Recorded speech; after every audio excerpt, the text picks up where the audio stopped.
사랑은 비대칭성이 굉장히 중요한데 저는 우정은 비대칭성이 그렇게 안 중요한 것 같아요. 사랑을 받지 않으면 누가 나를 미워한다고 생각하는 사람도 있어요. 근데 그렇지 않고 세상은 나에 대해서 별 관심이 없다 사실은.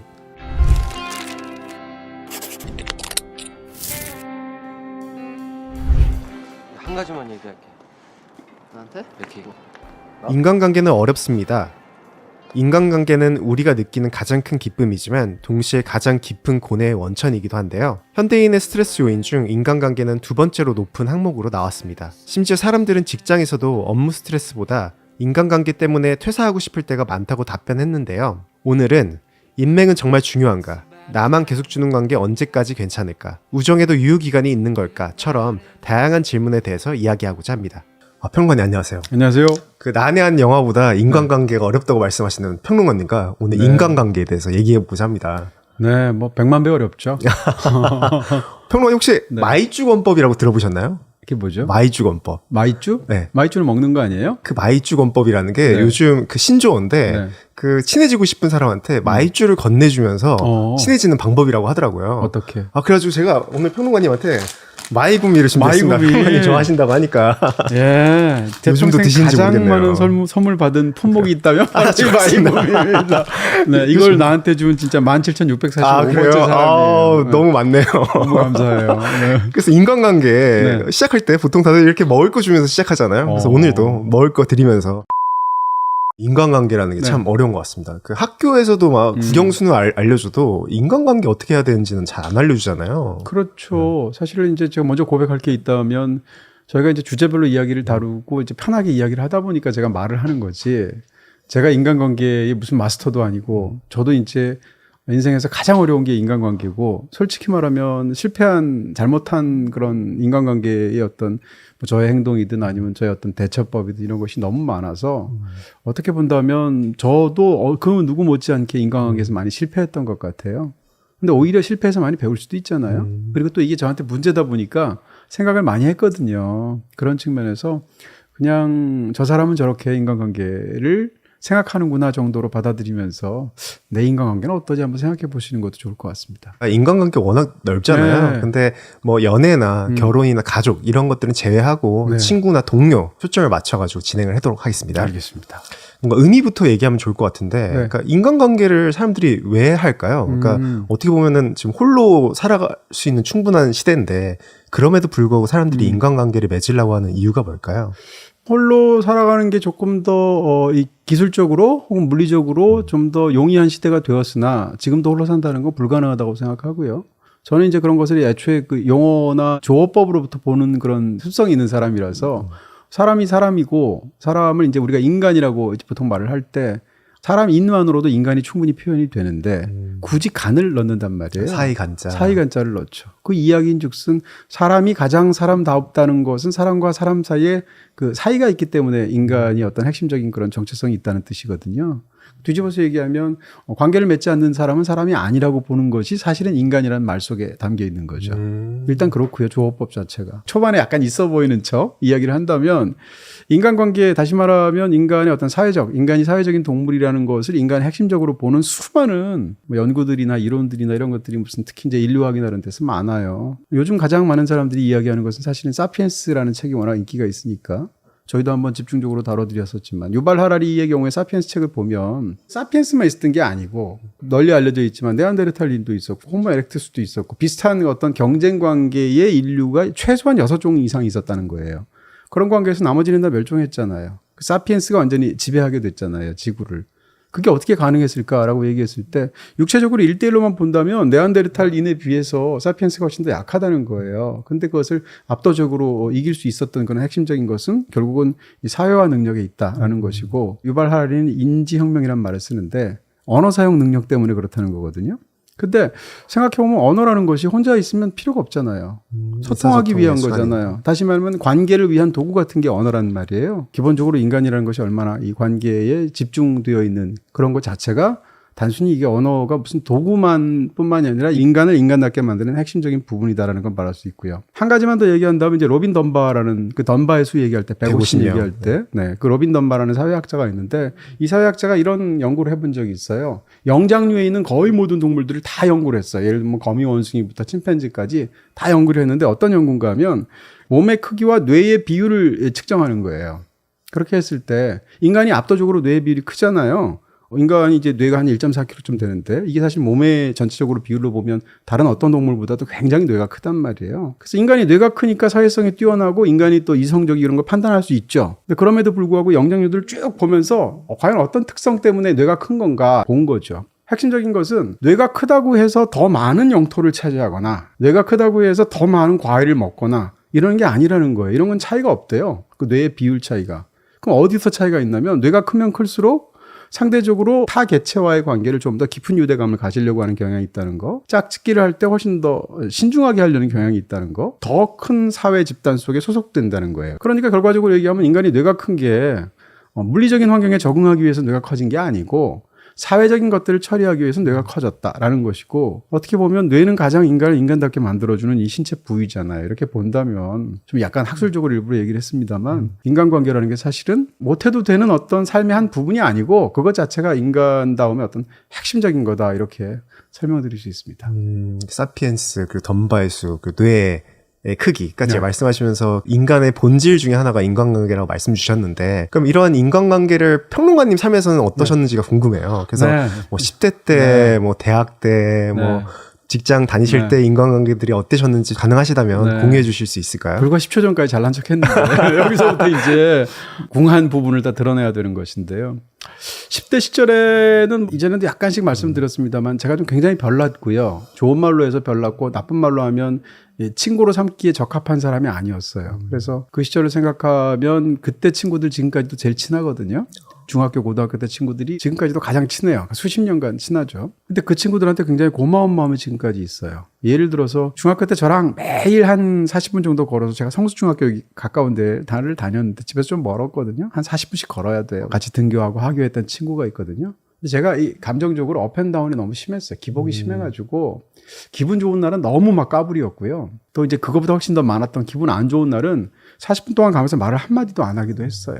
제가 어떻게 보면 약간 좀 정신적으로 굉장히 불안했던 그런 시기였는데 이 친구가 그걸 다 맞춰줬어요. 와. 그 당시엔 그런 생각을 안 했고 둘의 관계에 있어서 그 친구가 나를 훨씬 더 배려하는 쪽이었는데 지나고 나서 생각하니까 나 같은 사람 안 사귈 것 같거든요. 그런 의미에서 그 친구한테 너무 고마워서 피라야 고맙다.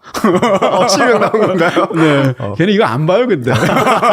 그럼 얘기해도 상관없어요. 근데 이럴 정도로 그 당시에 친했던 소수이지만 이런 끈끈했던 친구들에 대한 고마움을 기본적으로 한 사람만 말했지만 갖고 있고요. 뭐 대학교 때 들어가면 그때부터는 이제 사회적으로 내가 뭘 이렇게 많이 하려고 그랬어요. 알고 싶은 건 많아가지고 혼자서 제일 열심히 한 거는 이제 과외를 많이 했고 솔직히 말하면 가장 중요한 관계는 연애였어요. 대학 때는. 이런 걸 다 빼고 얘기하면 동아리 같은 걸 제가 기존 동아리에 들어간 게 아니라 제가 만들어서 많이 했어요. 오, 굉장히 네. 활동적이셨네요. 활동적이라기보다는 그냥 그런 동아리가 성에 안 찼다고 그럴까? 예를 들어서 무슨 철학 동아리 같은 거, 그 다음에 문학 동아리 같은 거 이런 것들을 했어요.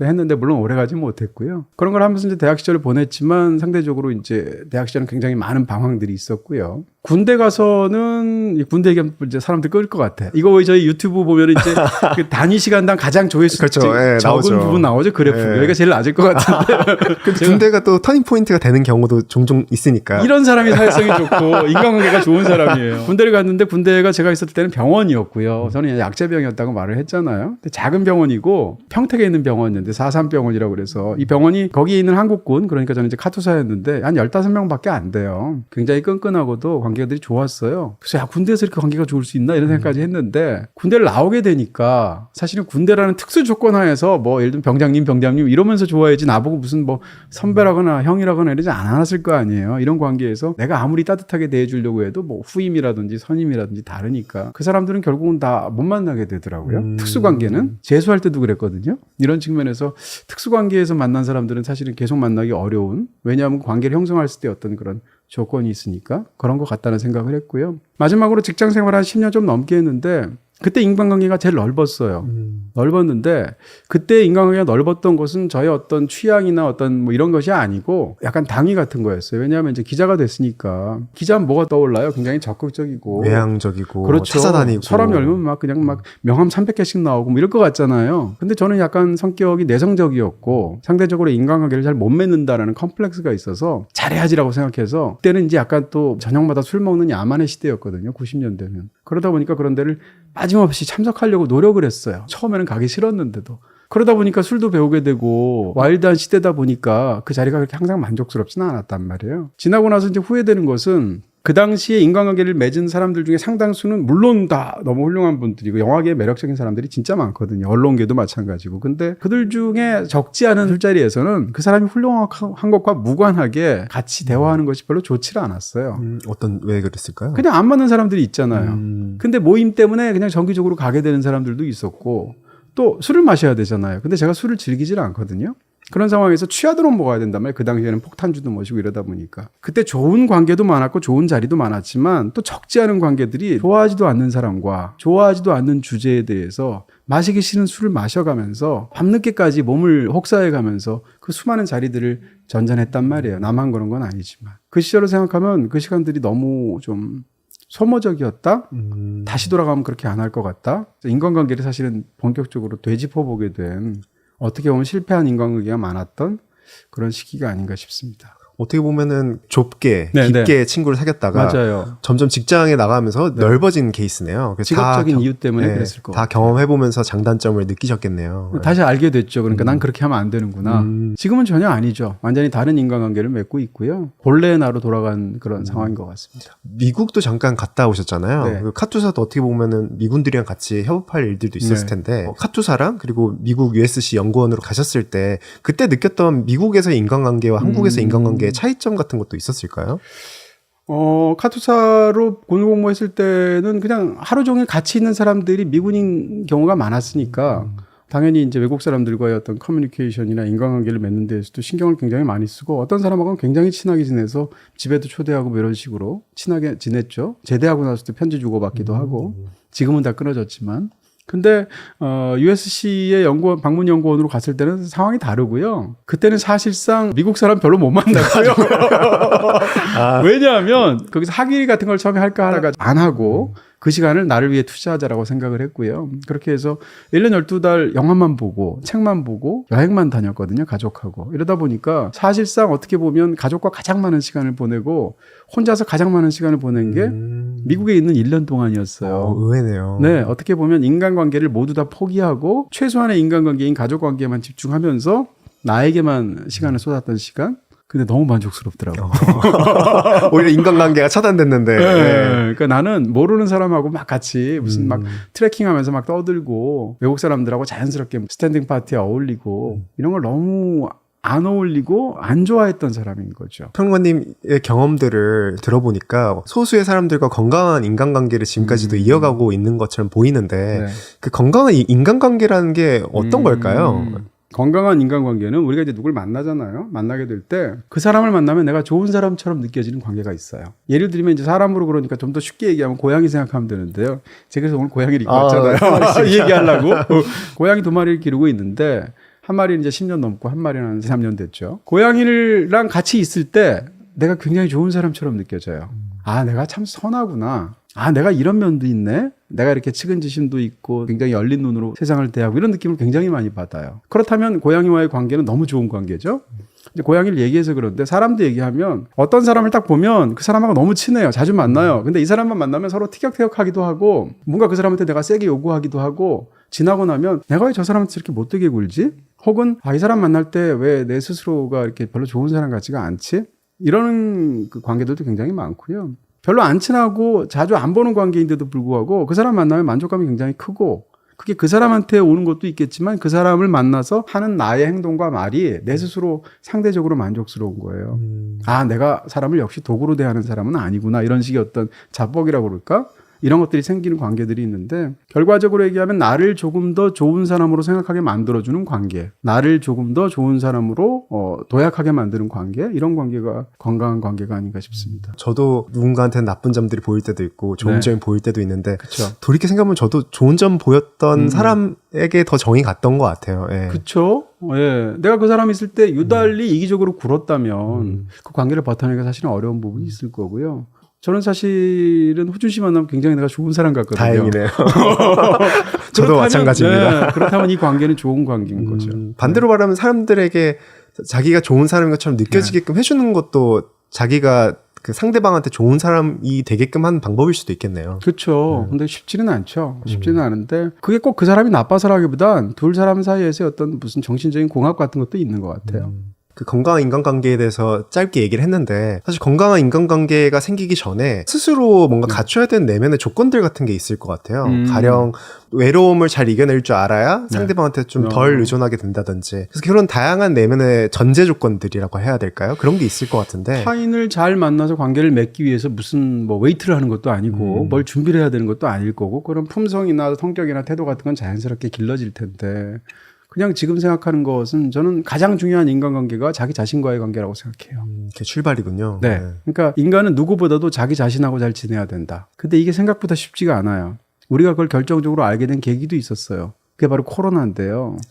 네. 코로나 시대라고 말할 수 있는 한 2년, 3년 그 기간 동안에 우리가 어쩔 수 없이 세상으로부터 격리되고 가족 간에서도 뭐 한 명 콜록콜록 되면 그 사람 뭐 방에 있기도 하고 이런 식으로 해서 다 격리를 했었던 기간들이잖아요. 혼자 있었잖아요. 근데 저도 그렇게 느끼기도 했지만 적지 않은 사람들이 그 당시에 혼자 있는다는 것에 대해서 익숙하지가 않은 거예요. 왜냐하면 이전엔 그러지 않았었으니까. 근데 17세기에 이제 너무 유명한 블라즈 파스칼이라는 사람이 있잖아요. 파스칼이 무슨 말을 했냐면 오늘날 모든 인간 불행의 원인은 한 가지다. 그것은 혼자서 조용히 방에 머무를 수 없는 인간의 무능력에 기인한다라는 말을 한 적이 있어요. 17세기이거든요.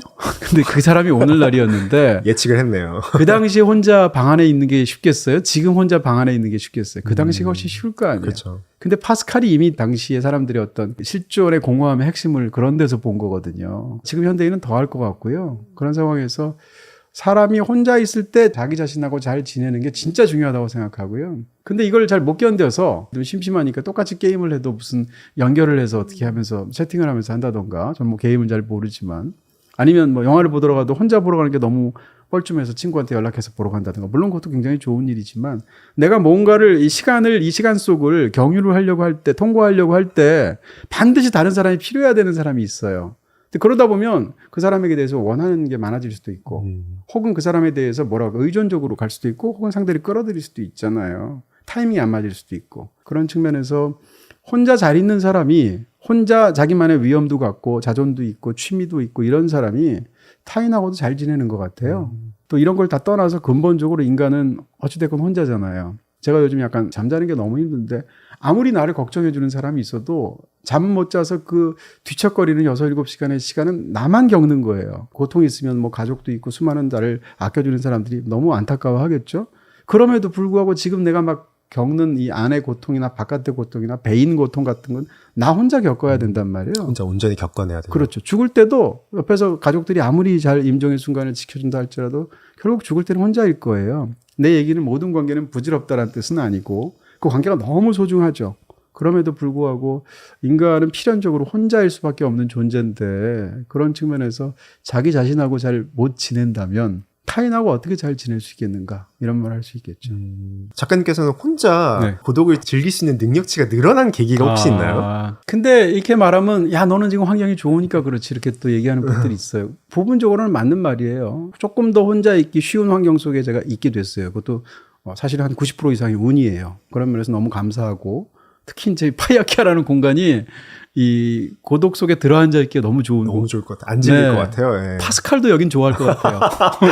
그 명언이 없어졌겠네요. 여기서 없어질 수도 생활했으면. 있어. 네. 근데 그런 걸 떠나서 이런 게 있기 훨씬 더 전에 제가 제 방도 없는 그 시절을 지나왔단 말이에요. 수십 년간을 어려서부터. 왜냐하면 집에 방이 적으니까 항상 방을 형하고도 쓰고 심지어는 단칸방에 전 가족이 살고 이랬단 말이에요. 이런 상황에서 내 공간이 없었을 때조차도 혼자 있는 걸 좋아했어요. 가족들하고 친하고 누나하고 친하고 이랬어도 혼자 노는 것들 좋아했거든요. 이런 걸 보면 기본적으로 그런 습성이 있는 것 같고요. 고독을 즐긴다까지는 몰라도 혼자 있는 순간도 내가 좋아하는 사람들, 사랑하는 사람들하고 같이 있는 순간만큼이나 저한테는 굉장히 중요하다. 이렇게 말할 수 있죠. 저는 뭔가 원래 태생적으로 그렇게 외로움이나 고독을 잘 즐기는지는 모르겠는데 네. 뭔가 재수 생활하면서 네. 평론가님도 재수 생활을 하셨을 텐데 네.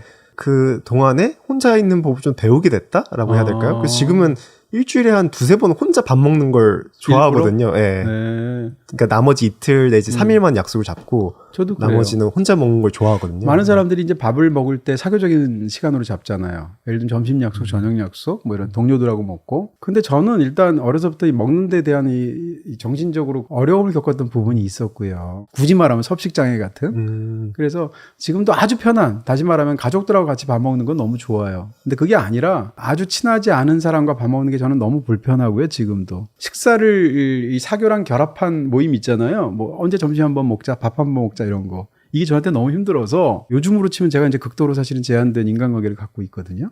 그런 측면에서 본다면 1년에 요즘 점심 약속, 저녁 약속 통틀어서 이 파이아카에서 모이는 걸 제외하면 5번도 안 되는 것 같아요. 단위가 뭔가요? 끔찍하죠. 연애, 1년에.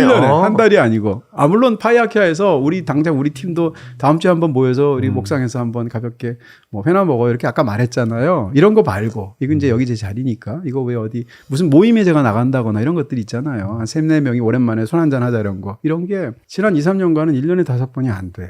그럴 정도로 어떻게 보면 좀 다른 식으로 살고 있죠, 요즘. 비다이렉트 샵에서는 모두 다 가능. 비다샵 가능. 그 인간관계를 이제 시작하는 단계부터 얘기를 하고 싶은데 네. 스몰 토크라는 거 있잖아요. 네. 제가 느끼기엔 평론가님 되게 잘하시는 것 같은데 잘하는 비법 같은 게 있을까요? 스몰 토크. 네. 늘 저랑 평론가님이랑 어디 뭐 홍보사나 배급사 가면 네. 평론가님이 주도하시잖아요. 그쵸. 네, 그래서 보면서 어떻게 하면 저렇게 잘할 수 있을까 생각했던 적이 있거든요. 그렇게 보일 수도 있어요. 근데 그게 그런지 아닌지는 모르겠는데 능력이 있는지는. 근데 일단은 그렇게 하는 이유가 예전에는 그 정도는 아니었는데 어떤 자리에 가면 이제는 제가 거기에서 가장 나이가 많고요.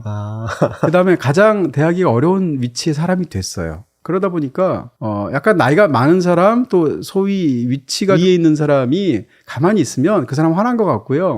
가뜩이나 말 붙이기도 어려운데 접근하기 굉장히 어려워요. 그리고 어떻게 보면 어떤 모임이나 어떤 무슨 이런 게 있을 때 그 분위기를 책임지는 사람은 그 사람이거든요. 그러니까 그 사람이 먼저 헤헤거릴 필요가 있다고 생각하는 쪽이고요. 그래서 어떻게 보면 분위기에 대한 책임감 이런 게 있어요, 저한테. 그러다 보니까 되도 않는 농담도 하고 이런 식으로 약간 전체 분위기를 주도하거나 이런 경향이 있고요. 스몰 토크에 대해서 말씀하셨는데 스몰 토크는 사실 굉장히 중요한 그 능력이라고 저는 생각하고요.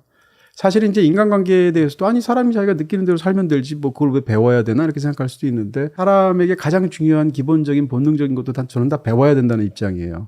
사랑도 배워야 되고요. 뭐 관계도 배워야 된다고 생각하는 쪽인데 예를 들어서 그래요. 인간이라는 그 존재 자체가 인간이라는 그 영장류의 특징, 특히 인간이 그런데 다른 개체들하고 다른 어떤 종하고 비교했을 때 특징 중에 하나가 뭐냐면 사춘기가 길다는 거예요. 웬만한 그런 어떤 종에서는 소위 완전히 성체와 아주 어린 그 개체였을 때 그 이행기가 굉장히 짧거나 없어요. 근데 영장류는 이게 길고요. 인간은 엄청나게 길어요.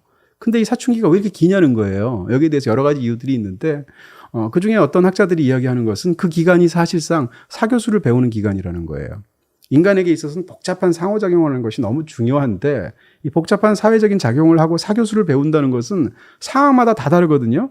같은 연령대의 친구끼리 했을 때의 태도, 부모님을 대할 때의 태도, 뭐 어른을 만났을 때 태도, 아이를 만났을 때 다 다르잖아요. 이것을 미묘하게 다 다른 것들을 일일이 다 배워야 된단 말이에요. 그러니까 사교수라는 것은 굉장히 열심히 학습해야 되는 능력이란 말이죠. 근데 그 기간 자체가 애초에 사춘기라는 거고요. 배울 수 있는 유예 기간이 어떻게 보면 주어진 거네요. 그 이후에도 계속 배우겠지만 특히 사춘기 때 그렇죠. 사춘기 때는 어떻게 생각하면 갑자기 큰 컴퓨터를 산 거예요. 왜냐하면 조그맣던 아이가 2차 성징도 있고 해서 몸도 키도 쭉쭉 크고 몸은 완전히 어른이 됐는데 정신은 훨씬 더 늦게 성장하거든요. 그러니까 양사에서 지체 현상이 일어나는데 좋은 컴퓨터를 샀으면 그 안에다 좋은 이 소프트웨어들을 깔아야 될 거 아니에요. 그것이 말하자면 일종의 지금 말씀드렸던 어떤 그런 사교술 같은 거거든요. 인간은 인간관계를 좋게 하는 법을 끊임없이 배워야 되는 거예요. 근데 그걸 잘 못 배운 사람들이 있죠. 저도 뭐 그런 사람 중에 하나였던 것 같고. 스몰 토크도 그래서 배워야 되는 거군요. 그렇죠. 네. 어떤 면에서는 그렇죠. 연습도 하고 그래야 되는 거예요. 어떤 면에서는. 스몰 토크라는 건 스몰 토크란 말의 핵심이 있다고 생각해요. 빅 토크를 하면 안 돼요.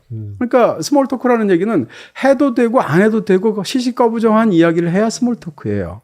근데 거기서 갑자기 오랜만에 딱 만났는데 이번 대선에 누구 찍을 거야? 뭐 이렇게 물어본다거나 트럼프 좋아해? 뭐 이런다거나 이러면 판이 깨지는 거예요. 그러면 빅토크를 하고 갑자기 넥타이 고쳐매고 내가 무슨 빨간 옷 입었나 파란 옷 입었나 이런 거 따져야 되잖아요. 그렇게 되면 이제 빅토크가 되고 스몰 토크가 안 되는 거고요. 스몰 토크는 하나만 한 얘기. 가장 대표적인 게 뭐겠어요? 날씨 얘기. 그래서 날씨는 문학의 영역이라는 말도 있어요. 날씨 얘기 자체가 굉장히 중요한데 따져보면 날씨가 몇 개 안 돼요. 그러니까 유형별로 준비하면 돼. 왜 준비하기 쉽네요. 아주 쉬워요. 그냥 모범 답안도 없어. 그냥 자기 말대로 익숙하게 하는 말 100만 번 반복해도 되는 말 이런 거예요. 날씨 얘기하다 화내는 사람 없거든요. 오늘 날씨 너무 좋네요. 그러면 그러게요. 진짜 좋네요. 어제는 흐렸는데. 이렇게 말하면 되잖아. 그럼 둘이 훌륭한 스몰 토크 한 거거든요. 오늘 날씨 좋네요. 이랬는데 무슨 소리예요? 지금 구름이 저기 정란운이 저렇게 떠 있고 지금 온도를 따져보니까 무슨 온도가 언제인데 어제보다 어떻게 낮고 이렇게 따지면 사실은 그 사람은 스몰 토크는 못 하는 거거든요. 이런 측면에서 하나만 하는 얘기를 하는 게 좋다라는 건데 뭐 그냥 오늘만 하더라도 그래요. 이제 저는 이제 약간 위에서 메이크업을 받고 있는데 제가 조금 더 먼저 받고 있잖아요. 그런 상황에서 권 팀장님이 오셨어요. 인사하러. 항상 밝은 얼굴이 웃으면서 인사하니까 너무 기분 좋은데 인사를 딱 하는 거예요. 그래서 제가 스몰 토크 했죠. 뭐라고 그랬냐면 우리 지금 연휴 이후에 처음이니까 굉장히 오랜만에 만났잖아요. 그래서 뭐라고 그랬냐면 연휴가 길었으니까 또 유달리 이번 추석 연휴가 제가 이렇게 얘기했어요. 긴 연휴 끝이라서 오기 싫었죠. 이렇게 얘기했어요.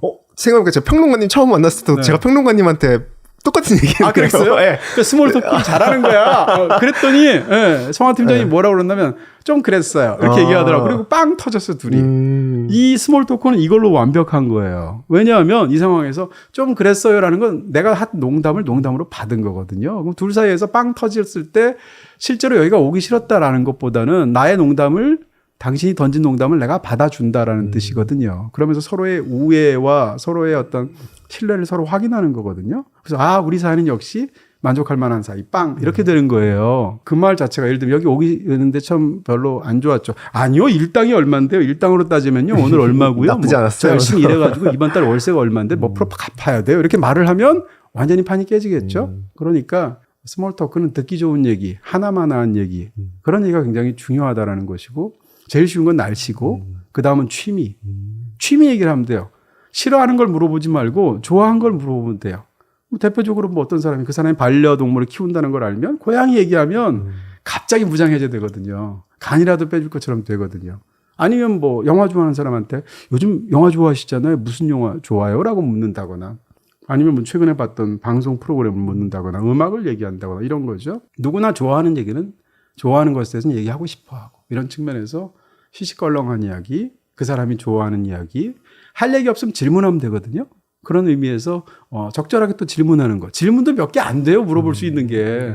갑자기 지금 둘째 삼촌은 어떻게 되셨어요? 이렇게 물어볼 수도 없고 둘째 삼촌이 있는지 없는지도 모르잖아요. 그러니까 편안한 이야기들을 사실은 조금만 더 신경 써서 하면 굉장히 좋은 그런 분위기가 형성될 수 있죠. 스몰 토크도 배울 수 있다는 점이 굉장히 인상 깊네요. 언젠가는 그래도 빅 토크를 해야 되잖아요. 그러니까 관계가 깊어지려면 이제 대화의 즐거움이 되게 중요할 텐데 제가 예전에 피천득 작가님의 그 인연이란 수필집에서 경험, 지식, 감정에 풍부하면 대화가 즐거워질 수 있다 이런 얘기를 제가 본 적이 있는데 그 대화의 즐거움의 요소들은 사람마다 다 다를 것 같아요. 그래서 평론가님은 뭔가 관계가 깊어지는 단계에서 그 빅 토크를 할 때 어떤 대화를 하는 게 즐거우신지 이제 궁금합니다. 그 빅토크의 경우하고 이제 좋은 대화의 일상관계에서 인간관계에서의 대화하고 좀 다를 수 있을 것 같아요. 빅토크가 이제 뭐가 빅토크냐인데 예를 들면 어떤 사람하고는 치열하게 정말 이번 대선에 누굴 찍을지 얘기할 수도 있죠. 그런 관계에 있을 수 있죠. 그러면 치열하게 얘기한다거나 아니면 전문 영역에서 예를 들면 뭐 어쩔 수가 없다가 훌륭한 영화인지 아닌지에 대해서 다른 평론가하고 제가 치열하게 말할 수도 있겠죠.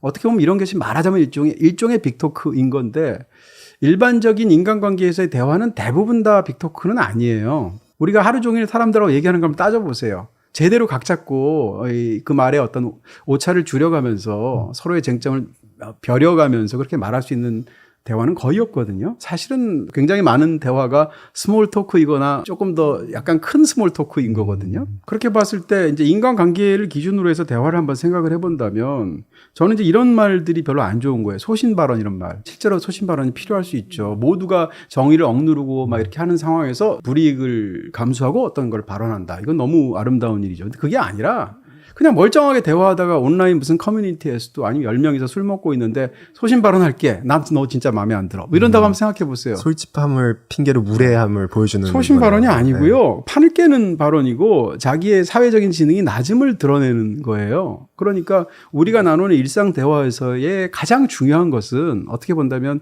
우리가 좋은 관계를 맺기 위해서 나누는 꼭 스몰 토크가 아니더라도 이 대부분의 대화들에서 훨씬 더 중요한 건 정확성이 아니라 적합성이에요. 디테일이 아니라 맥락이에요. 맥락이 훨씬 중요해. 이 사람과의 나와의 맥락. 이 상황 속에서 그것을 잘 유지하는 대화가 중요한 거지. 이 상황에서 디테일에서 네가 뭐가 틀렸고 내가 뭐가 틀렸고를 꼬치꼬치 따지는 것은 하나도 안 중요하다. 그리고 내가 하는 말이 얼마나 정확한지도 안 중요해요. 이게 우리 둘의 관계에서 얼마나 적합한지가 더 중요해요. 이런 측면에서 대화에서 따지게 되는 것은 우리가 어떤 정보를 주고받기도 하고 뭐 수많은 것은 논전을 벌이기도 하겠지만 대부분의 경우는 아까도 말씀드린 것처럼 사회적인 관계를 위한 거란 말이에요. 협력하기 위한 것, 뭐 호감을 나누고 뭐 등등의 이런 여러 가지 이유란 말이에요. 그런 측면에서 본다면 사실은 특히 이제 뭐 소신 발언이 뭐니 이렇게 해서 판 깨는 대화들을 보면 공적으로 하는 사람들도 있잖아요. 그냥 두루뭉실 잘 넘어가면 되는 거예요. 그 상황에서 말 내용이 안 중요해.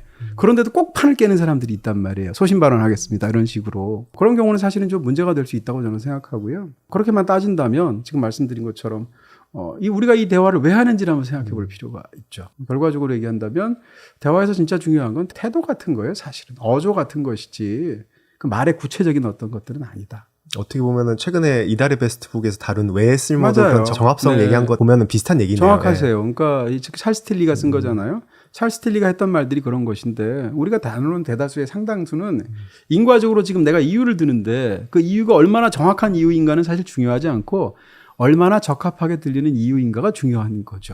그런 측면에서 대화에서 진짜 중요한 건 그 사람과의 관계지 대화의 핵심적인 내용은 아니다. 이제 대화를 많이 하다가 이제 관계가 깊어지면 또 생기는 또 다른 문제가 관계의 비대칭성이라고 할까요? 네네. 예를 들면 제가 평론가님이 네. 제일 좋아하는데 네. 평론가님은 저를 한 3번째로 좋아해. 이랬을 때 제가 아니 너 17번째야. 많이 노력해야겠는데요. 네. 그래서 그런 거에서 서운함을 느낄 수 있다던가 네. 아니면 반대로 네. 그 평론가님의 입장에서는 제가 너무 좋아하는데 평론가님은 저를 그만큼 안 좋아하면 좀 부담스러울 수도 있겠죠. 그런 거에서 오는 관계의 비대칭성, 네. 감정의 온도차 이런 있죠, 걸로 있죠. 고민을 갖고 계신 분들도 많은데 이 서로 마음 순위가 안 맞는 거 어떻게 해야 될까요? 뭐 17번째이지만 네. 17번째 치고는 너무 전국을 찔러서 소신 발언을 하네? 이 사람이 지금 우리 관계를 생각하지 않고 아 적합하지 않네요. 아니요. 지금은 정색하고 빅톡하는 거예요. 지금. 그래서 네. 지금은 정확하게. 지금은 정확성이 적합성보다 중요해요. 이렇게 생각합니다. 그러니까 관계에서의 감정의 비대칭성은 모든 관계에 있다. 똑같이 사랑하고 똑같이 우애를 나누는 관계는 없어요. 부부 간에도 없을 것이고 부모 자식 간에도 없을 거고. 미묘한 차이가 있겠죠. 항상 어느 차이가 순간. 있겠죠. 네. 사랑에서 항상 문제가 되는 게 감정의 비대칭성이죠. 그래서 덜 사랑하는 사람이 권력자라는 이야기까지 하잖아요. 근데 사랑하고 일반적인 인간관계를 만약에 우리가 보통 인간관계에는 이제 우정의 속성이 있단 말이에요. 친구라고 생각 안 해도 거기에는 우정의 관계가 있단 말이야. 동료들끼리도 일하는 동료들끼리도. 그렇게 본다면 사랑은 비대칭성이 굉장히 중요한데 저는 우정은 비대칭성이 그렇게 안 중요한 것 같아요. 우리끼리 이제 서로 이제 우정을 나눈다고 생각하세요. 굉장히 좋은 관계였어요. 근데 여기에 누구 또 다른 사람이 한 명이 또 들어왔어. 3명의 관계가 됐어. 질투돼. 그럴 수도 있죠. 질투가 돼서 파국이 있을 수 있지만 셋이면 더 친해질 수도 있거든요. 둘이 못하는 걸 셋이 할 수도 있어. 하다못해 둘이선 고스톱 못 치잖아요. 셋이 있으면 고스톱 칠 수 있잖아. 뭐 예를 들면. 이런 측면, 막고가 있구나. 그걸 몰랐네. 네. 어쨌건. 네. 4명 있으면 또 광도 팔 수 있고. 얼마나 좋아요. 네. 5명이면 광 2명 팔고 그러네요. 6명이면 2팀 나눠서 하고. 네. 많으시죠, 이러니까 네. 숫자가 많아지면 사실은 더 좋을 수도 있고 오히려 그 우정이 더 커질 수도 있단 말이에요. 어떤 잘 마음이 맞는 모임들 한번 생각해 보세요. 이런 측면에서 보면 우정에도 질투가 있죠. 그럼에도 불구하고 질투가 적거나 없는 우정도 충분히 가능하다라는 것이고 사실은 우정에 질투가 굉장히 많이 끼면 저는 그 우정에 사랑의 속성이 있다고 보는 거예요. 특히 10대 시절에 그런 경우가 많아요. 10대 시절에 중고등학교 이런 데서 서로 이제 내가 굉장히 우리 둘이 절친이다, 뭐 베프다 이러고 있는데 갑자기 전학원에 한 명이 끼어들고 얘랑 같이 친해지고 둘이 같이 하교하는 거 보고 이러면 약간 나는 뭐야 뺏기는 느낌 들고 이러잖아요. 저는 거기에 약간 사랑의 속성이 있다고 보는 거예요. 그런 측면에서 이 베타성, 사랑에는 베타성이 너무 중요하고요. 인류학적으로도 중요하고 사랑이 베타적이지 않고 내가 만나는 여자가 이 남자 만나고 저 남자 만나는 걸 용납할 수 없는 인류학적인 이유가 있단 말이에요. 우정의 경우에는 그런 이유도 없거든요. 이런 측면에서 예를 들어서 과거에 저는 어땠는지 몰라도 지금의 저는 우정에 관해서 질투를 느끼지 않거든요. 제 생각에는 없는 것 같아요. 그게 가능한 이유는 제가 훌륭해서가 아니라 우정의 속성이라는 게 약간 그런 것 같고요. 그런 측면에서 우정에서 비대칭성이 있는 건 너무 당연하다. 근데 그게 문제가 되지 않는다. 사랑에서는 약간 문제가 될 수 있죠. 나는 저 사람을 너무너무 사랑하는데 저 사람은 가끔 나를 만나는 혹은 별로 그렇게 중요하게 하지 않은 그 문제가 바로 500일의 썸머예요. 500일의 썸머의 핵심적인 거죠. 뭐 사랑해서조차 그게 문제가 안 되는 사람도 있겠습니다만 근데 우정은 다르다라고 저는 생각하죠. 그러니까 일반적인 사회관계에서는 비대칭성이라는 게 제 입장에서는 그렇게까지 중요한 문제는 아닌 것처럼 느껴집니다. 그 사람이 늘어나는 것 얘기하니까 이제 인맥이라는 키워드도 떠오르는데 네. 교양에서는 그 깊이만큼 중요한 게 너비다라는 말씀을 하셨잖아요. 네. 그게 인간관계에서도 적용이 될까요? 관계를 확장시키는데 노력을 많이 해야 될까요? 그럴 수도 있고 아닐 수도 있을 것 같아요. 제가 일단 드리고 싶은 말은 인간관계에서 좋은 태도가 하나로 이게 답이다라고 말할 수 없어요. 사람은 다 다르고요. 내성적인 사람도 있고 외향적인 사람도 있고 뭐 등등등 다 다르기 때문에 어떤 것이 정답이라고 말을 할 수 없죠. 근데 제 케이스를 들어서 이제 말씀드릴 수밖에 없고요. 일단 인맥이라고 했을 때 사실 인맥이 중요한 것도 있고 실제로 효용이 있기도 해요. 그레노베터라는 사회학자가 있어요. 그 사람이 했던 연구를 보면 이런 게 있어요. 그러니까 유대관계가 있을 때 강한 유대관계, 예를 들면 가족 같아 부모 자식 엄청나게 강한 유대관계가 있겠죠. 약한 유대관계, 가끔씩 만나는 먼 친척이라거나 아니면 옆 부서의 부장이라거나 뭐 이런 식의 어떤 약한 유대관계를 가진 사람도 많잖아요. 이 두 가지 관계가 있다고 했을 때 사회적인 네트워크, 정보의 네트워크는 전자가 아니라 후자를 타고 간다는 거예요. 이게 사실은 이제 우리나라에서 굉장히 많이 팔렸던 그 말콤 글래드웰의 책 보시면 티핑 포인트 같은 책을 보시면 예를 들면 이런 거예요. 이제 취직을 어떻게 하느냐라고 했을 때 물론 호준 씨처럼 이렇게 대기업을 시험을 쳐서 들어가는 경우도 있지만 적지 않은 경우에 이제 작은 회사에 소개로 들어가는 경우 굉장히 많잖아요. 취직시켜주는 사람이 누구냐라고 한번 본다면 내가 취직시켜주는 사람이 우리 작은 아버지가 아니고요. 우리 작은 아버지의 고등학교 친구가 취직시켜줘요. 약한 타이가 있는 그렇죠. 사람이네요. 이제 그런 사람들이 그런 걸 잘하는 성향을 있는 사람들 이제 커넥터라고 말을 하는 건데 말콤 글래드웰에 따르면 그러니까 쉽게 얘기하면 중요한 정보들을 내가 얻게 되는 것은 강한 유대 관계에서 얻는 게 아니고요. 약한 유대 관계에서 얻는다는 게 이제 그레노베터의 이론이에요. 그렇게 본다면 약한 유대 관계를 넓히는 게 뭐겠어요? 인맥이네요. 그게 인맥이에요. 그러니까 인맥이라고 했을 때 어머니와 아버지와 나와의 관계를 인맥이라고 하지는 않죠. 굳이 그럴 필요가 없는데 이 사회관계에 굉장히 열심히 신경을 써서 이걸 넓혀가는 게 인맥이고 그건 약한 유대관계란 말이에요. 그러니까 어떤 사람이 이 넓은 세계로부터 정보를 얻는 게 너무 중요한 외향적인 사람이에요. 그렇다면 인맥을 넓히는 게 중요하겠죠. 근데 저 같은 사람은 그런 넓은 세상으로부터 정보를 얻는 걸 인간으로부터 별로 얻는 걸 별로 안 중요하게 생각해. 중요하지만 덜 중요하고 나는 그 정보를 예를 들면 책을 본다거나 혼자 생각을 하는 데서 얻을 수 있다고 생각하는 쪽인 거예요. 그럼 나 같은 사람은 뭐냐면 훨씬 더 작은 인간관계, 좁은 인간관계, 몇 개 되지 않은 인간관계에서의 감정적인 지지를 원하는 거죠. 그러니까 어떤 사람이 이 넓은 세상으로부터 정보를 얻기를 원하는 스타일의 사람이 있다면 인맥이 중요할 수 있어요.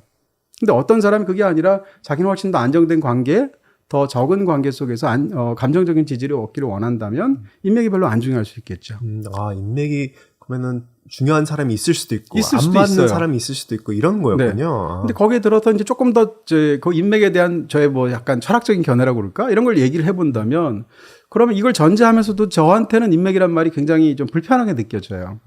왜냐하면 인맥이라고 쓴다면 맥이라는 것은 기본적으로 이 사슬이라는 뜻이고 금맥 이런 것처럼 인맥이라는 것은 그 사람이 중요한 게 아니고 그 사람으로 인한 또 다른 사람과의 연결이 중요하죠. 그 사람만 중요한다면 인맥이란 말은 안 쓰겠죠. 수단화 되는 거네요. 그렇죠. 네. 그러니까 그 사람을 일종의 그물에 금을 코로 보는 거잖아요. 그러니까 사람을 도구로 보는 거잖아요. 이런 측면에서 봤을 때 인맥이라는 말에 대한 기본적인 저항감 같은 게 저한테 있고요. 그리고 내가 사람을 누군가를 언젠가는 이렇게 알아두면 저 사람이 나한테 도움을 주겠지. 사돈의 팔촌이. 혹은 언젠간 이렇게 하면 내가 결혼하면 부조라도 하겠지? 이렇게 생각할 수도 있잖아요. 그럼 상대방이 알 것 같아. 내가 상대방을 도구로 생각하면 그 사람도 나를 도구 취급할 거 아니에요. 그러네요. 진심이 아니면 다 네. 들키겠네요. 네. 그런 취급 받고 싶지 않고요. 그 다음에 그렇게 누군가를 취급하지 않으려고 노력하죠. 물론 다른 사람이 그런다는 뜻은 아니고 이런 측면에서 보면 인맥이라는 말에 대한 기본적인 저항감이 있다라는 것이고 또 한 가지는 뭐 나이가 들면서 사실은 사람에 대한 관계에 대한 것도 다르거든요. 어느 순간부터는 지금 있는 사람도 관리가 안 돼요. 근데 그게 금방 와요. 사람에 따라서는 20대부터 오기도 하고 30대부터 오기도 하고 40대부터 오기도 하겠죠.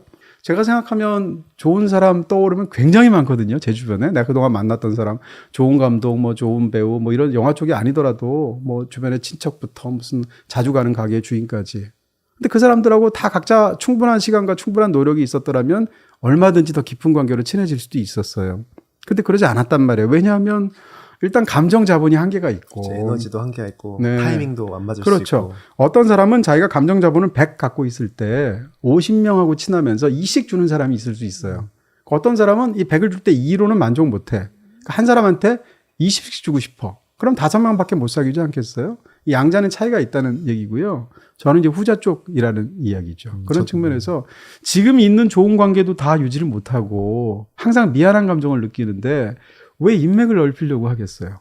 그것 자체가 굉장히 어떻게 본다면 일종의 감정적인 낭비처럼 느껴지죠. 평론가님 한편으로는 불편한 사람이 있는지도 궁금해요. 그럼요. 네, 어떤 사람이 불편하실까요? 현시성을 가진 사람이 불편해.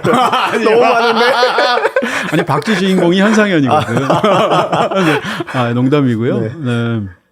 불편한 사람 당연히 많죠. 불편한 사람이 없는 사람은 없잖아요. 다만 이제 더 남들을 못 견뎌하는 사람이 있고 더 많이 견뎌하는 사람이 있는데 예전에는 불편한 사람이 있으면 불편하다는 걸 제가 못 견뎌서 예를 들면 같은 그룹 안에서 일을 해야 되는데 이 사람하고 불편한 관계야. 그러면 저 사람하고 불편한 관계 때문에 신경 쓰는 거 하다못해 무시하는 것도 너무 힘들거든요. 예를 들면 그 사람하고 지금 냉전 중이고 싸운다고 한번 생각해 보세요. 근데 말로 싸울 수는 없으니까 항상 봐도 못 본 척 한다거나 뭐 예를 들면 이런 삿바 싸움 같은 거 하죠. 그거 할 때 엄청 마음에 정말 부담감이 불편하죠. 엄청나요. 누군가를 미워하는 것도 에너지가 들거든요. 그러다 보니까 기왕이면 화해를 하려고 했죠. 근데 대부분의 경우 잘 안 됐고요. 그냥 누군가는 누군가가 불편하도록 돼 있어요. 그게 인간이에요. 그런 측면에서 이걸 인정하자는 거고요. 그러면 어떻게 하느냐. 저 사람은 내가 불편하고 내가 그 사람 불편해. 그럼 우리는 서로 가장 덜 불편하게 행동하자라고 타협할 수는 있잖아요. 저는 그게 예의라고 생각하고요. 그 사람하고 최대한 거리를 두려고 하고 그렇지만 아주 차가운 예의로 대할 것 같아요. 실제로 그렇게 하는 것 같고 왜냐하면 내가 그렇게 해야 저 사람도 그렇게 할 거고 그래야 가장 덜 서로가 부딪힐 거 아니에요. 불편한 사람끼리 서로 이렇게 살을 문대면 너무너무 괴롭잖아요. 이걸 최대한 떨어뜨리고 이 사이에 바람 지나가게 하자는 거죠. 그런 측면에서 요즘은 어떤 불편한 사람이 있으면 일단 멀리 하려고 하고요. 불가피할 수 있잖아요. 뭐 일이라든지 얽혀서. 그 상황에서 그 사람한테 최대한 멀리서 예의를 갖추어서 우회하려고 해요. 그러니까 예전부터 불편한 관계를 해소하려고 노력하지 않는다. 이렇게 에너지가 되니까. 네네네. 근데 어떤 사람이 불편하세요? 어떤 유형의 사람들이 불편하신 특정 너무 사람들이 많죠. 있을까요? 네. 뭐 제일 불편한 사람들은 꼬인 사람들이 있어요. 그러니까 꼬인 사람은 사실 주변에도 많지만 제 경우에 꼬인 사람을 진짜 많이 만나는 건 사실 악플 다는 사람들이거든요. 꼬인 사람들이 있어요. 근데 그게 내가 잘못해서이기도 하지만 적잖은 경우에 잘못이 나한테 있다기보다 그 사람한테 있는 경우도 있어요. 그리고 없던 사실을 만드는 사람도 있고 그걸 퍼뜨리면 또 그것을 심지어는 최소한의 의심도 안 하고 하다못해 요즘 조금만 이상해도 다 이거 주작 아니야 이렇게 하잖아요. 그런 주작에 대한 의심조차도 없이 그대로 믿어서 애초에 돌 하나 던진 사람이 있으면 그 다음 돌 10개 던지는 사람도 있고 그래요. 뭐든지 뒤집어서 보려고 그러고 꼬아서 보려고 하고 사람을 보이는 대로 안 보려고 하는 사람도 있단 말이에요. 예를 들어서 최근에 제 블로그에 어떤 사람이 비밀 댓글을 썼는데 생판 모르는 사람이 장문의 비밀 댓글로 저를 격렬하게 비난을 했어요. 존댓말로 썼지만 그 이유가 뭔가 하면 제가 부산 락페 갔다는 걸 비난하는 거예요. 그래서 쉽게 얘기하면 영화평론가가 영화에는 충분한 신경을 안 쓰고 부산 락페에 나가서 스웨이드 공연이나 본단 말이에요. 당신은 뭐 영화에 대한 애초부터 뭐 사랑이 있느니 마느니 이러면서 나를 준엄하게 꾸짖는 거예요. 근데 일단 하고 싶은 말은 부산 락페라는 걸 간 적이 없고요. 정말로? 네. 없어요. 그 닮은 사람 없고 보신 솔직히 건가? 말하면 부산 락페가 열리는지도 몰랐어요. 옛날에는 락 페스티벌 이런 거 좋아해서 뭐 공연을 보러 간 적도 있지만 그런 락 페스티벌 간 거는 진짜 10년도 넘었고요. 그런 상황에서 그냥 철석같이 그걸 믿었고 그 사람이 날 봤다고 착각했을 수도 있고 아니면 어디서 들었을 수도 있죠. 그러면서 나의 영화에 대한 사랑을, 심지어는 나는 영화에 대한 사랑으로 평생 살아온 사람인데, 그게 직업인 사람인데 나의 영화에 대한 사랑이 별거 아니다라는 걸 준엄하게 꾸짖더라고요. 그럼 세상에 어떻게 이렇게 꼬일 수가 있는가라는 생각을 하게 되는 거예요. 그러네요. 최소한의 예의는 갖추었지만. 그러니까 이런 사람들을 저는 이제 뭐 직업적인 이유로 수도 없이 만났고, 어떡하겠어요. 처음에는 해명하려고 노력하기도 하고, 어떤 자리에서는 이제 막 넘어가기도 하고 이렇게 하게 되는데, 지금 원칙은 지금 농담처럼 락페 얘기를 한 거고요.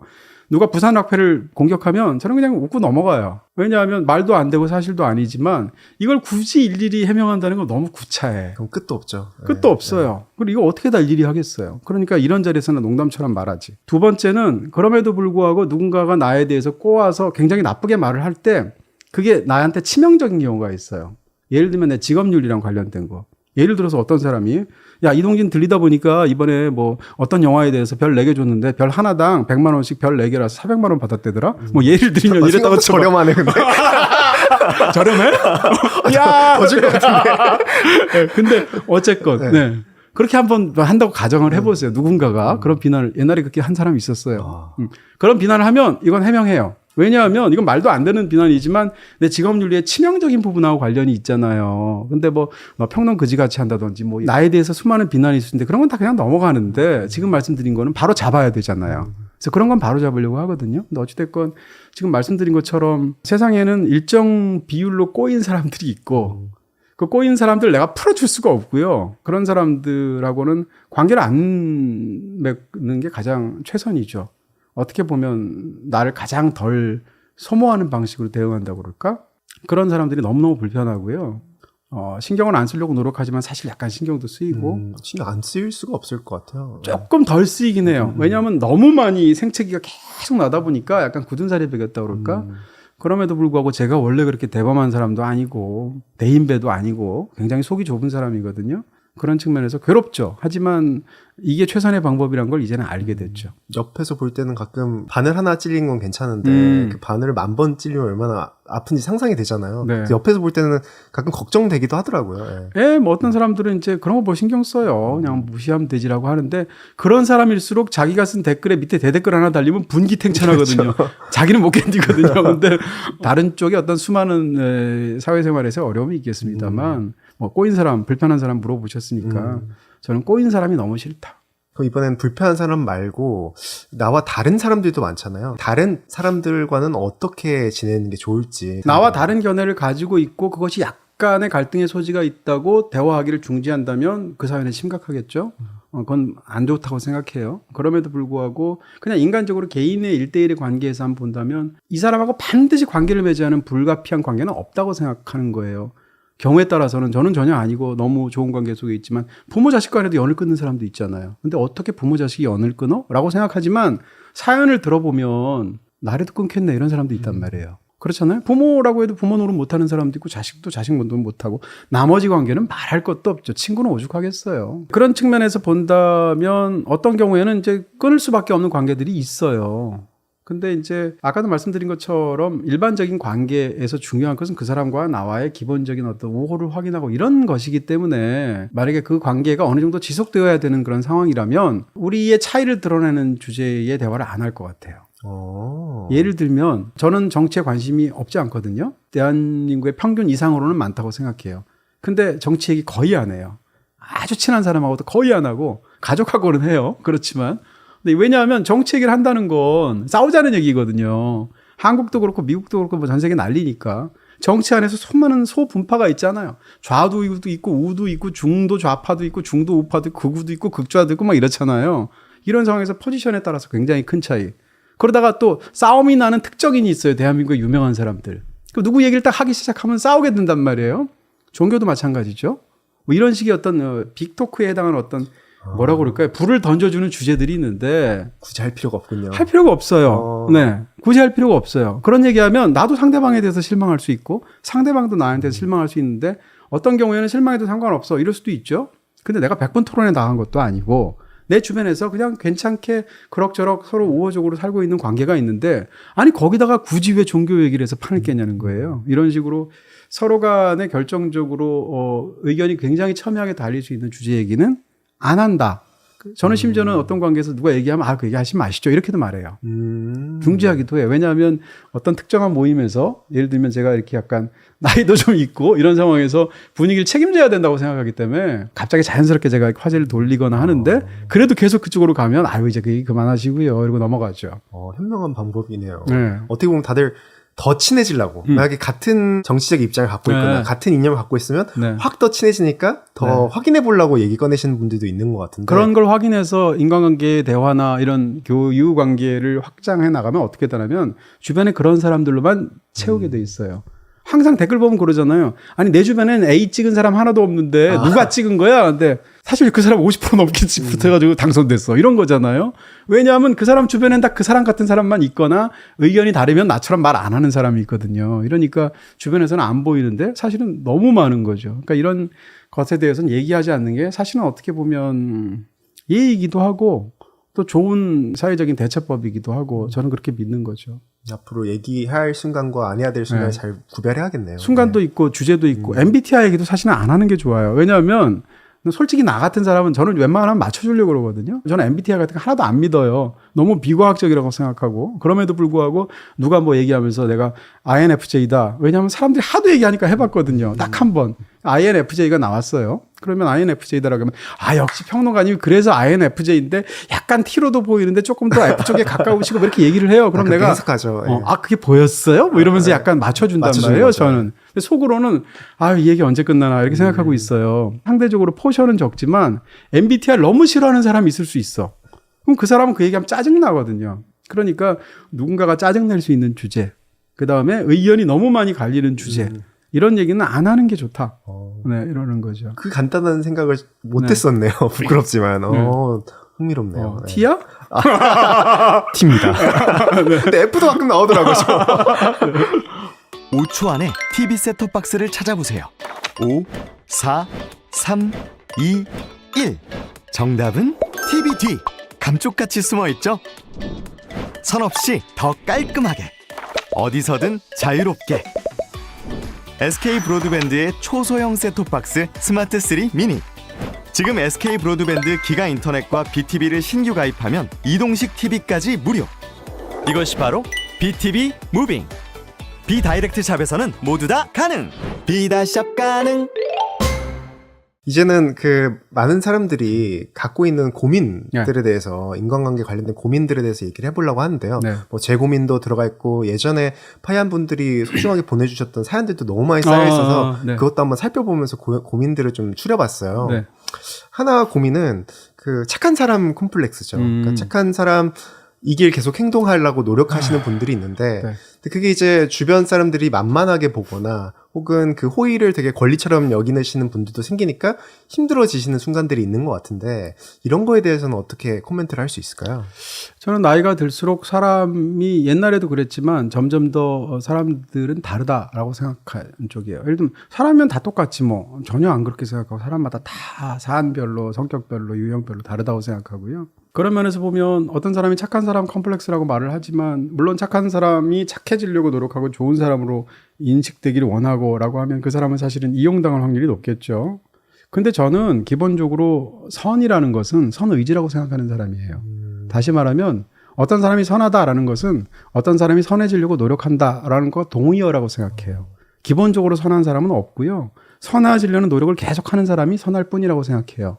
그런 측면에서 보면 착한 사람이 되고 싶어하고 그러는 과정에서 계속 피해를 입는 어떤 사람이 있다면 어찌됐건 저는 그 사람 선한 사람이라고 생각해요.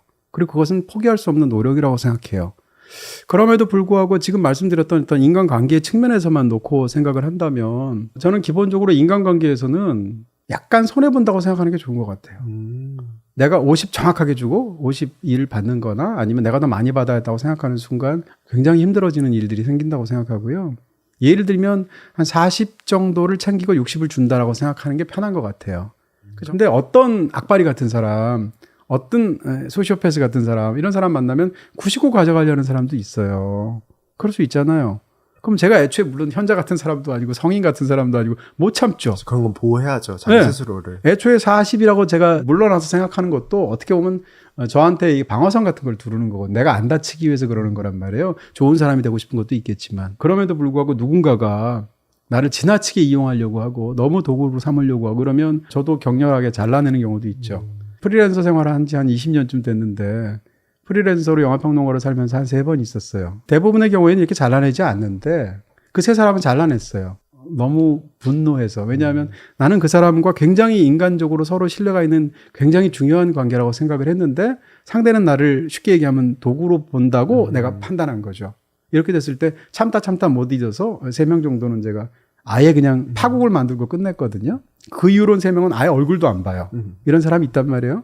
근데 그 3사람을 제외하면 자연스럽게 멀어지게 하는 게 최선인 것 같아요. 그러니까 똑같이 우리가 이제 인간관계를 정리한다, 손절한다 이것은 너무 좀 약간 물화되어 있는 개념처럼 느껴지고 말처럼 느껴져서 제가 좀 약간 꺼려지는데 그런 건 아니고 어떤 경우에는 이제 저 사람하고 있는 게 너무 불편하고 항상 손해보고 저 사람이 나한테 뭔가를 가져가려고 하는 너무 이기적인 사람이고 이렇다고 쳐봐요. 관계를 지속하고 싶지 않아 라고 했을 때 우리 이제 끝이야. 앞으로 아는 척 하지 마세요. 라고 하는 건 20년에 한 번 정도면 되지 않나? 저는 좀 많이 쓴 거야. 한 3번 했으니까요. 그러니까 그런 건 안 하는 게 좋고 자연스럽게 멀어지는 게 좋은 것 같아요. 연애와 우정이 있다고 쳤을 때 연애는 구두점을 찍을 필요가 있어요. 근데 우정은 구두점을 안 찍어도 돼요. 내 눈앞에 띄지 마라. 뭐 이렇게 할 필요가 없어요. 뛸 거다. 이런 사람 만나면 싸우는 거야, 이제. 그럴 필요가 없고, 네. 그냥 자연스럽게 멀어지면 돼. 그러니까 우정을 끝내는 순간이 와야 된다. 제가 설사 마음을 먹었더라도 우정은 차갑게 이별하면 되는 거예요. 뜨겁게 이별할 필요가 없어. 싸우면서. 구두점 안 찍어도 돼. 자연스럽게 멀어지면 되거든요. 그런 측면에서 이게 우정이라고 표현했는데 심지어는 우정도 아닌 별로 나랑 유지하고 싶지 않은 관계를 해결할 때도 굳이 나 너 싫어해. 끝 이렇게 얘기할 필요가 없다. 서서히 멀어지면 된다. 네, 그냥 자연스럽게 멀어지는 거죠. 어차피 실제 우리는 그런 거 익숙하지 않나요?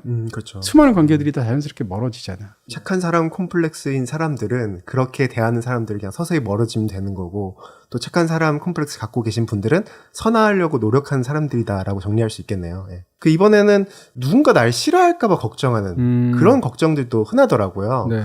그래서 예를 들면은 평론가님 그동안 그 인생을 살아오시면서 그동안 날 싫어하는 사람의 비율 그리고 날 좋아하는 너무 많지. 사람의 비율 그다음 날 무관심하게 생각하는 비율 이 비율이 어느 정도로 되는 것 같은지 그런 게 궁금해요. 그게 나도 그 사람을 아는 관계인지 아니면 그 사람만 나를 아는 관계인지가 좀 달라요. 그래요. 평론가님 좀 제 예외 경우, 케이스긴 그쵸, 하네요. 아주 예외적인 케이스예요. 왜냐하면 제 경우에는 이제 쉽게 얘기하면 저는 제가 모르는 사람들을 모른다는 얘기는 이름이나 얼굴이나 뭐 특정인지 모르는 상황에서 말을 하거나 방송에 출연하거나 지비를 하거나 이런 걸 보면 지비 하게 되면 400명이 앞에 앉아 있는데 그분들이 열심히 듣는데 상대적으로 그분들이 갖고 있는 나에 대한 정보가 더 많겠죠. 나는 그분들을 일일이 모르잖아요. 아는 사람도 있겠지만.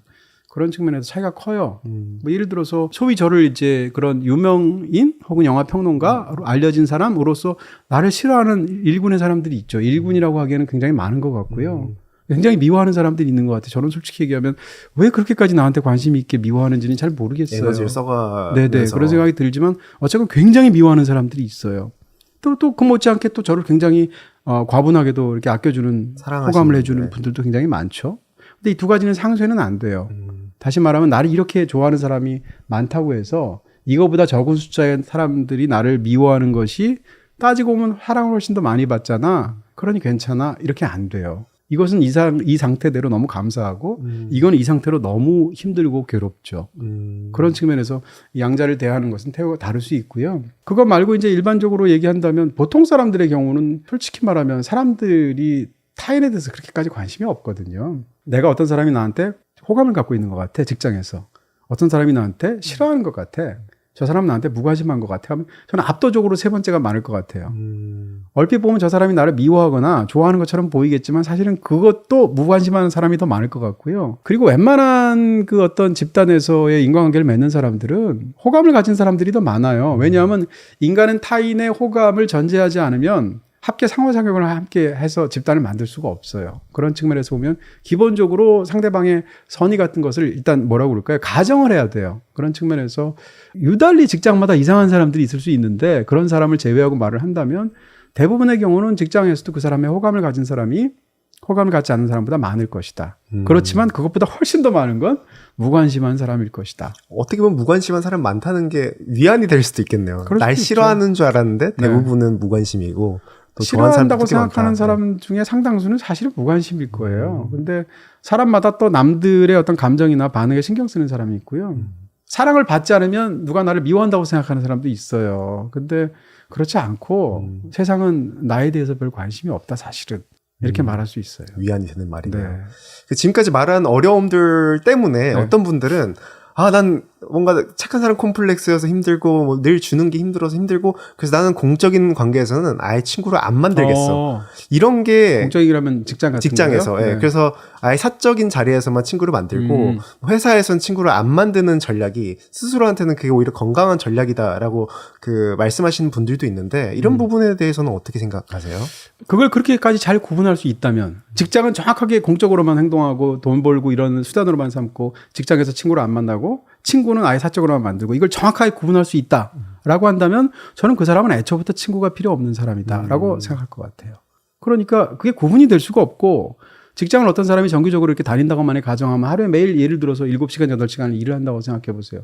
같이 계속 만나고 있는데 그중에는 호감이 가는 사람, 미운 사람 여러 사람이 있을 텐데 호감이 가는 사람하고 갑자기 있다 보면 같이 점심이라도 먹고 싶고 저녁이라도 먹고 싶고 때에 따라서는 약간 고민도 상담하고 싶고 이게 인지상정이지 나는 직장에서는 이런 것을 마음을 쓰지 않을 거라고 결심하고 직장에서 전혀 그런 인간적인 관계를 맺지 않아요. 이게 성공하는 사람이라면 나머지 사생활에서도 그게 필요 없어요. 그 사람은 나머지 생활도 철저하게 도구화할 수 있어요. 이런 측면에서 그 말이 강조하는 무엇이 있다면 수사법적으로는 인정. 그렇지만 그 말 자체를 실제로 주장한다면 저는 그 사람은 인간관계에 대해서 거의 가치를 두지 않는 유형의 사람이다. 이렇게 생각하겠죠. 대부분의 사람들은 그래도 직장에서 만약에 친하게 지내고 그럼요. 싶은 사람이 있으면 굳이 제 스스로의 마음을 차단할 필요는 없겠네요. 그럼요. 실제 다 그렇게 살지 않나요? 직장에 있는 사람들과 덜 인간관계를 맺을 수는 있죠. 예를 들어서 직장에서 친하게 지내는 선후배라고 하더라도 어떤 사람은 퇴근하면 내 사생활이라고 생각하는 사람들이 굉장히 많을 텐데 그때 갑자기 무슨 전화 와서 뭐 어떻게 한다거나 일의 연장 아니면 뭐 끝났는데도 나는 별로 원하지 않는데 회식 자리에 부른다거나 그럼 싫죠. 좋은 관계라도. 그런 건 이제 감안해야 되지만 그럼에도 불구하고 직장에서도 충분히 인간적인 관계가 있을 수는 있죠. 비율의 차이가 있을 뿐이지. 자기가 시간을 많이 할애하고 있는 직장에서도 그럼 친구를 최대한 막으려고 할 필요는 없다. 예. 그렇죠. 예. 뭐 사람이 마음이 가는데 그걸 굳이 막을 필요는 없고 그럴 필요는 없지 자연스럽게 않을까요? 좋은 점도 있을 수 있다. 네. 한편으로는 친해지고 싶지만 바빠서 좀 친해지기가 어렵다. 혹은 네. 바빠서 내가 소중하게 생각하는 사람들을 못 챙겨주는 것 같다라는 고민도 있습니다.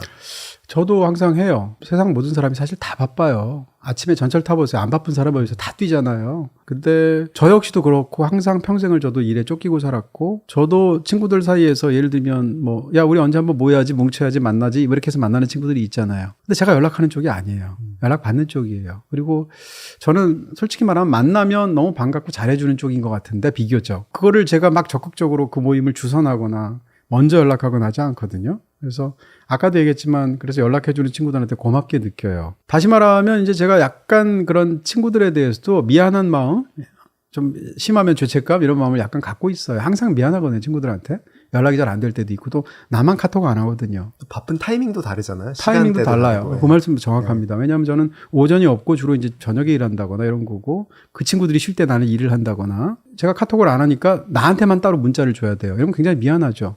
근데 그렇다고 나는 카톡할 수는 없거든요. 근데 이 문제에 대해서 이 질문에 대해서는 제가 명확한 제 나름의 답은 있어요. 모든 사람에게 맞지는 않지만 프린스턴 대학원에서 70년대 말에 사회심리학 어떤 연구를 했는데 이게 굉장히 유명한 실험이에요. 이 실험을 간단히 말하면 이런 거예요. 그러니까 A라는 어떤 건물이 있고 B라는 건물이 있어요. 근데 이 실험 대상이 된 사람들은 전부 다 프린스턴 대학교의 신학과 대학원생들이에요. 그러니까 신학과 대학원생들이라면 조금 더 특성이 있겠죠. 이 사람들한테 A동에서 B동까지 가도록 하는데 그 전에 임무를 줘요. B동에 가서 연설이나 설교를 하도록 해요.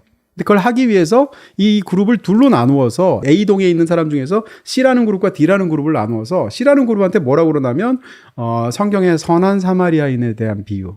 다시 말하면 오로지 자기 어떤 것은 이런 거랑 무관하게 끔찍한 일을 당한 사람이 있으면 자기 돈까지 다 내어서 시간을 내어서 고쳐주고 이웃을 위해서 선을 베푸는 사람에 대한 선한 사마리아인에 대한 얘기가 신약 성서에 있어요. 이 말을 들으면 좀 더 선한 행동을 할 것 같네요. 그렇죠. 그 선한 사마리아인에 관한 강의를 준비를 시켜요. 그럼 자기가 선한 사마리아인을 강의를 준비하면 어떻겠어요? 그럼 좀 더 선해야 되겠다는 마음이 생기지 않을까? 사회심리학자들은 추측한 거죠. 그 다음에 D라는 군은 그런 걸 안 시키고 그냥 시시껄렁한 별것도 아닌 지루한 설교 주제를 시켜요. 두 그룹은 나누어요. 그리고 출발을 시켜요. 그 다음에 어떻게 하냐면 다시 또 거기서 또 A, B, C, D로 또 나누어서 절반의 군 사람들은 시간적으로 굉장히 촉박하게 줘요. 다시 말하면 A동으로부터 B동까지 가는데 시간이 3분 정도밖에, 5분 정도 걸리는데 5분 후에 바로 설교를 해야 돼. 이 사람이 바쁜 사람들이네요. 네, 바쁜 사람이죠. 그 출발을 시켜요. 나머지 한 사람은 30분 전에 출발을 시켜요. 5분 거리니까 아무리 늦게 가도 한 25분 시간이 남죠. 그랬을 때 과연 어떻게 될까를 측정을 했는데 애초에 사회심리학자들이 생각했던 것은 설교의 내용이 더 결정적인 영향을 미칠 거라고 생각했어요. 근데 그 사람이 선한 사마리아인에 대한 다시 말하면 도덕성을 강조하는 타인을 도와줘야 된다라는 설교를 준비한 사람과 그냥 아무 관련 없는 준비를 한 사람들이 사실은 아무 차이가 없다는 거예요. 도와주는 퍼센테이지가. 영향을 미치지 못한다. 중요한 변수는 딴 데 있었군요. 그렇죠. 그 변수는 시간이 오로지 유일한 변수였다는 거고요. 바쁨이 그렇죠. 변수였네요. 그러니까 여기서 일찍 출발해서 시간적 여유가 있는 사람들 그 군에서는 60%가 넘는 사람이 이 아픈 사람을 도와줘요. 아프다고 연기한 사람이거든요. 배우가 강도한테 당한 것처럼 상처 입고 피 흘리는 척 연기를 하는 거예요. 실험 안에 또 실험이 있었군요. 그럼 지나가다 우연히 보고 큰일 났다 이렇게 해가지고 하는데 그 순간에 여유가 있으면 60%가 넘는 사람들이 도와준대요. 시간을 내서. 근데 시간이 없는 사람들은 신학과 대학생이고 심지어는 사마리아인에 관한 어떤 이거를 준비를 한 사람인데도 불구하고 10%가 안 돼요. 도와주는 퍼센테이지가. 가만 생각해 보면 우리도 그렇다는 걸 조금 약간 생각이 들 텐데 이 생각을 제가 굉장히 많이 해요. 이 실험 얘기를. 왜냐하면 내가 그렇지 않은가? 내가 시간이 없는 사람이 아닌가? 라고 생각하는 거예요. 제가 본성적으로 악하지는 않은 것 같거든요. 이런 상황에서 저는 또 좋은 사람이 되고 싶거든요. 조금이라도. 왜냐하면 내가 좋지 않기 때문에 조금이라도 나은 단계로 가고 싶어요. 그럼에도 불구하고 내가 너무 시간을 바쁘게 써서 쫓기고 살면 내가 그렇게 모르는 척 지나가는 사람이 될 거라고 생각해요. 바쁘느라 그렇죠. 못 챙긴 거 아닐까. 그렇죠. 그러니까 너무 바쁜 사람이면 선하기가 어려워요. 그래서 이 실험을 굉장히 많이 떠올려서 사실 아까 말한 질문에 대해서는 충분히 공감하죠. 저도 그렇게 생각합니다. 그러면은 그걸 되뇌어야겠네요. 바쁨은 악에 가깝다. 그래서 근데 여유를 이것도- 찾아서 사람들을 챙겨야겠다. 예. 실제로 그렇기도 할 거예요. 뭐 그렇기도 할 텐데 그럼에도 불구하고 다 현대에서는 다 이렇게 바쁘도록 몰아붙이는 사회 시스템이 있기도 하고 심리적으로도 그러니까 어쨌건 그런 마음을 갖고 있습니다. 실제로 평론가님 그 얘기를 하신 걸 제가 딴 자리에서 네. 들은 적이 있었는데 그걸 되뇌이면서 하니까 의식적으로 시간을 내게 되더라고요. 그쵸. 그래서 그런 점은 되게 좋았어요, 저는. 네. 솔직히 말하면 지난 한 1, 2년 사이에 제가 약간 라이프 사이클이 바뀌었어요. 일을 훨씬 더 덜 하고 있거든요. 근데 가장 결정적인 이유는 제 건강 문제, 뭐 정신적인 뭐 혹은 육체적인 건강 문제가 제일 커서 실제로 하고 싶어도 많이 못 하고 그래서 굉장히 힘들게 사실은 지난 2년간을 살아왔고요. 근데 그것도 약간 있어요. 이대로 가면 그냥 우르르르 하다 인생 끝날 것 같아요. 그래서 조금이라도 시간의 어떤 그런 여유나 이런 것들을 만들려고 노력하는 부분도 있습니다. 다음 질문은 이제 그 아까 손절에 대한 얘기를 하셨잖아요. 근데 평론가님이 사실은 손절을 그렇게 많이 안 한 편일 수도 있어요. 그러니까 요즘 들어서 인간관계요? 네, 인간관계 아까 3명 손절 말씀하셨는데 네. 요즘은 그게 막 뉴스에도 나올 정도로 요즘에 손절이 좀 더 쉬워지고 있다. 그래서 조용한 손절이라는 표현을 쓰더라고요. 그래요? 예. 그러니까 말도 안 하고 손절을 하는 거죠. 저 사람 나 이제 안 봐야겠어. 근데 이런 손절이 좀 되게 쉬워지고 잦아지고 있는 거에 대해서는 생각이 어떤지. 그게 어떻게 보면 인맥을 넓힌다라는 것하고 약간 동전의 양면 같은 관계가 아닐까요? 그러니까 인간관계 자체를 양화하고 예를 들면 내가 지금 다룰 수 있는 만한 인간관계는 한 30개 정도라고 생각하는데 불필요한데 지금 50개 나가고 있는 것 같으니까 20개를 의도적으로 줄여보자 이런 걸 수도 있잖아요.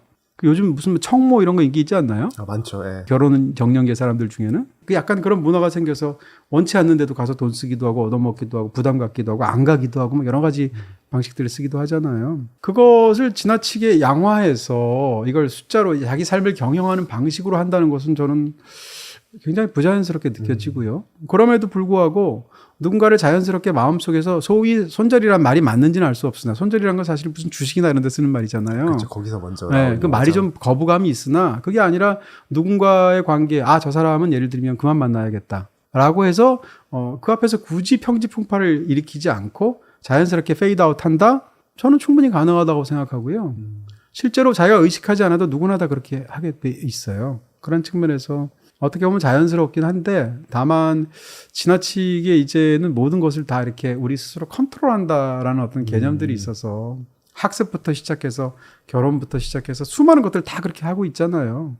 그래서 결혼할 때도 내가 더 이익이 되는지 내가 부족한지 뭐 이런 것들 따지게 되고 이렇게 되는데 그런 거 자체의 한 세태에 대해서는 좀 불편한 마음을 갖고 있다. 그렇지만 누군가를 자연스럽게 관계로부터 페이드아웃 하겠다고 마음을 먹든 아니든 그런 관계가 있다라는 것에 대해서는 충분히 수긍이 가능하고 경우에 따라서는 필요하기도 하다 이렇게 봅니다. 그렇게 이제 멀어지는 관계가 말씀 주신 대로 되게 자연스럽게 멀어지는 경우도 있잖아요. 제가 또 궁금했던 게, 그러니까 사랑은 뭐 도파민 유효 기간이 어느 정도다. 그 이후로는 옥시타신이 그 주 작용을 한다. 신디 하잔이라는 사람에 따르면 30개월이라고 하죠. 근데 이제 우정의 네. 경우에도 유효 기간이 있는 걸지가 좀 우정? 궁금해요. 뭐 우정을 포도주에 비유하잖아요. 그래서 포도주와 우정은 뭐 묵혀두어야 뭐 깊은 맛이 난다는 둥 이런 것도 있는데 우정의 유효 기간이라기보다는 인간의 감정조차도 한계가 있다. 아까 감정 자본이라는 말을 뭐 약간 이상한 말이지만 쓴다면 그런 측면에서 감정을 싣는 무게를 싣는 그런 관계를 인간이다. 이게 마치 저글링하고 비슷해서 컨트롤할 수가 없어요. 특히 이제 점점 나이가 들게 되면 인간관계가 점점 줄어들게 되잖아요. 사회학자들에 따르면 우정이 가장 중요한 시기가 20대 중반이라고 그래요. 그때는 우정의 가치가 일생에서 가장 중요해요. 근데 30대가 되면 우정의 가치가 점점 줄어들어요. 결혼하고 아이 낳고 하면 양육이 훨씬 더 중요한다던가. 그러다 40대, 50대, 60대가 되잖아요. 사람이 태어났을 때 보면 그 사람을 철저하게 돌봐주는 사람은 한 명 아니면 두 명이에요. 엄마이거나 엄마 할머니거나 엄마 아버지거나 이런 식으로. 한 명 아니면 두 명이거든요. 근데 이 관계가 점점 늘어서 수십 명이 됐다가 다시 줄어서 마지막 죽는 순간이 되면 역시 똑같이 한두 명 앞에서 죽게 돼요. 인간관계가 그러니까 확장됐다가 어느 순간 당연히 줄어드는 관계가 있는데 그 줄어드는 관계를 예를 들면 30대 초반이라고 만약에 가정해 보세요. 그렇게 보면 필연적으로 그런 관계를 줄여나가는 것이 의식적이든 무의식적이든 있지 않을까? 그렇게 보는 거죠. 평론가님은 그 끊어져서 아쉬웠던 사람 너무 떠오르는 사람이 많아요. 있을까요? 네. 끊어졌던 게 안 좋아서 끊어진 게 아니고요. 자연스럽게. 네. 제가 그 토이스토리 3 한 줄 평인데 두 줄 평을 쓴 반칙 한 3번 했거든요. 그 중에 하나가 그거야. 화제가 됐던 한 줄 평이죠. 네. 근데 왜냐하면 그건 진짜 그렇게 쓸 수밖에 없어가지고. 너무 공감 반칙을. 갔어요. 네. 그때 뭐라고 그랬냐면 관계가 멀어졌다고 해서 반드시 그 중에 어떤 사람이 변질됐기 때문인 것은 아니다. 그냥 두 사람 사이에 시간이 흘러갔기 때문일 수도 있다라는 식으로 제가 한 줄평을 썼고 그게 이제 극중에 등장하는 앤디와 장난감들의 토이스토리 3에서의 헤어지는 것의 핵심이라고 생각하거든요. 생각해보면 과거에 친했던데 지금 안 만나는 사람 굉장히 많아요. 많죠. 근데 왜 안 만나게 될까 생각해보면 안 만나야 될 이유가 없는 사람이 훨씬 더 많아요. 심지어는 그리운 사람들 굉장히 많고요. 근데 그 사람들 지금 안 만나고 있거든요. 왜 그럴까? 우리 사이에 시간이 흘러가서. 네, 인간은 원래 포박한 존재이고 그 모든 감정을 다 가져갈 수도 없고요. 그리고 또는 심지어는 다른 데 마음이 바쁘기도 하고 이런 일들을 저지르다 보면 자연스럽게 그런 관계에서 멀어지게 되는 것 같아요. 그런 측면에서 보면 옛날엔 그래 아쉬웠는데 솔직히 요즘은 아쉬워하진 않고 그리워는 해요. 그 사람들이 좋았던 사람들이고 멋있었던 사람들이니까. 근데 요즘은 그냥 어떻게 생각하냐면 어차피 삶을 산다는 건 시간을 쓴다는 것이고 이 시간 속에서 나랑 가장 많이 시간을 공유하는 사람도 있잖아요. 그 사람들이 친구들이라고 생각해요. 예를 들면 여기 계신 분들. 그렇게 생각 안 하시겠지만 네가 무슨 친구야 이럴 수도 있지만 그래도 미소를 보내주시네요. 네, 저는 그렇게 생각해요. 왜냐하면 예를 들어서 제 메이크업을 해주시는 양 실장님은 저를 지금 20년째 알고 있거든요. 그다음에 제가 지금 책을 쓰고 있는데 모든 책은 아니지만 제 책의 대부분을 편집한 편집자가 있어요. 그분도 역시 20년째거든요. 이런 분들은 사실은 일 때문에 만나는 거잖아요. 근데 제 마음속에서는 일이라는 생각이 안 들고 이게 친구가 아니면 뭐가 친구야 라고 생각해요. 고등학교 때 중고등학교 같이 나오고 뭐 수십 년간 살고 나한테 40년 묻고 그 사람 뭐 한때 우리가 뭐 도원결의하고 이런 친구들만 친구가 아니라 지금 내가 제일 잘 만나는 사람, 자주 만나는 사람이 친구라고 생각하고 그렇게 가장 자주 만나는 사람들한테 잘해야 된다고 생각하고요. 사실은 그 사람 중에 핵심은 가족이죠. 그런 측면에서 가장 자주 만나고 만나야 되는 사람들한테 잘하는 게 핵심이에요. 저한테는. 저랑 같이 오래 시간이 있는데 저를 불쾌하게 생각해서 그러면 좀 약간 힘들잖아요. 저는 그렇게 생각해요. 평론가님 만약에 아쉬워했으면 제가 호명해서 따로 안부 인사 할 기회를 드리려고 했는데 내가 이렇게까지 말을 했는데 특정인이 혹시 말하고 싶은 사람 있나요? 우리 친구 아이가 그랬는데 지금 여기서 우린 건가요? 우리? 내가 네 친구냐? 이러면 알겠습니다. 너무 감사합니다. 화나죠. 네, 너무 제가 감사합니다. 20년 동안 3명 끊었다고 그랬잖아요. 네. 그렇게 나오면 4번째가 나오는 수가 있어. 이 방송이면 안 되는데 그리고 저희 인간관계를 좀 폭넓게 네. 생각을 하면 사실 지금 이걸 지켜봐 주시는 파이안 여러분들도 저의 소중한 인간관계를 맺고 계신 분들이잖아요. 네. 근데 이제 흔히들 그 디지털 상에서의 인간관계와 음. 오프라인 상의 인간관계를 비교하면서 디지털 상의 인간관계는 피상적이고 얕은 인간관계다. 진정한 그렇게 많이 인간관계는 얘기하죠. 오프라인에 있다라고 말씀하시는 분들도 있던데 이거에 대해서는 평론가님 좀 다른 생각이 있으실 것 같아요. 네, 사실은 제가 몇 달 전에 이달의 베스트북으로 경험의 멸종이라는 책을 제가 해드렸어요. 근데 그 책 굉장히 좋은 책이고 실제로 많은 분들이 좋게 읽으셨죠.